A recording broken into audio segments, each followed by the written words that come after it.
Hello, and welcome to the Joy of Drafting. I'm Travis Semulin Sowers, and today we're going to talk about signaling and reading signals. Whether you draft on MTG Arena, Magic Online, or at a local game shop, there's one rule that is always enforced for competitive drafts: no talking. Why do you think that is? It is annoying to hear someone shout, "Why is this still here?" every few packs, and I don't want to hear about what someone has planned to do over the weekend. But my antisocial tendencies aside, there's a very important reason why you can't talk during the draft. Think for a moment. What would happen if you looked at the two players beside you and said, "I'm going to draft red and black cards"? If they want to win the draft, it's likely they'll avoid picking red and black cards. They know you're going to pass them cards from the other three colors, and they'll be happy making a deck from those cards. Working with your neighbors like this would mean that you and the two people beside you would likely have the best decks at the table. This is why you can't talk. But you can communicate through signals. What is a signal? Generally speaking, as you're drafting, you should start to notice cards of a particular color or colors that are strong and being passed to you. You'll often hear experienced drafters say, "Don't get married to your first pick." What they are communicating is that even if you picked a very strong white card, it's likely better to let it go and draft the red and green deck that your neighbors are trying to tell you is open. You're also sending signals. Even if you don't mean to, your neighbors will be looking to see what colors you're passing and start to make assumptions about what you're drafting based on what you passed. So there are really two parts to signaling: reading the signals of the person passing to you in pack 1 and 3, and sending signals to the person passing to you in pack 2. It's pretty easy to see that reading signals is more important, as it will impact 2 of the 3 packs, but it is important to understand both. Let us start then with reading signals. I've found that you can usually start to get a sense of signals starting around pick 4, 5, or 6 in pack 1. Think about some of the packs that you've opened. It's not uncommon for there to be 2 or even 3 good cards in one color. If you pick a black planeswalker, for example, and pass a very good black removal spell, your neighbor might think that you're not interested in black cards, but that's not the case at all. It's important to wait for a few good cards to be missing before you start to look for a signal. For this reason, I'd encourage you to pick the best card out of your first 4 packs and then look for signals. Then draft the deck that your neighbors are sending to you. Let's look at a few example packs where a signal starts to turn up. In this example, we first picked an Elvish Visionary, second picked a Conclave Mentor, picked up a few good white cards, and now we find ourselves at pick 5. We can see in this pack there aren't any amazing green cards. There are, however, good red cards.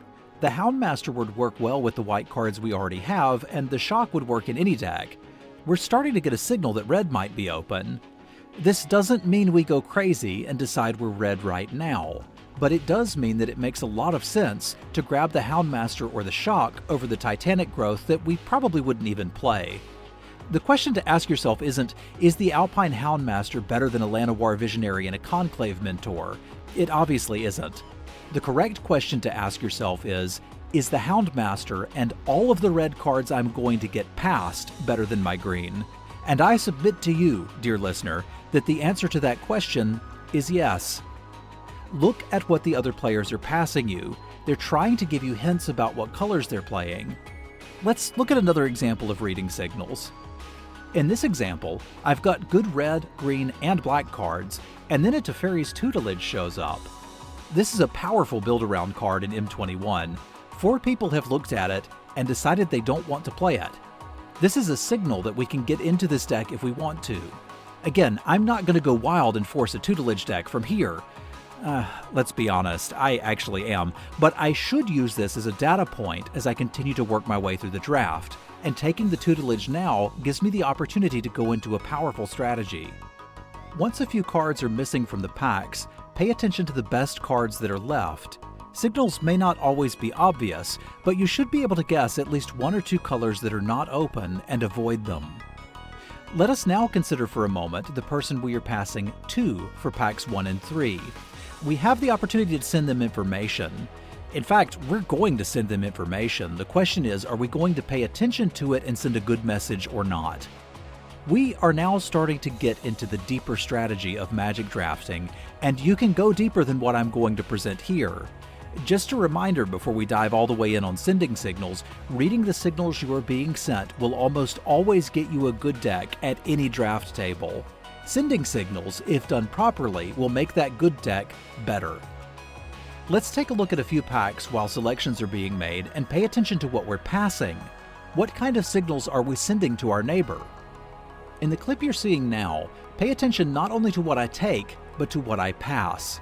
In Pack 1, we take a solid red removal spell, passing a white removal spell, a decent blue rare, and also a few good black cards. Of note, we're not passing any red cards.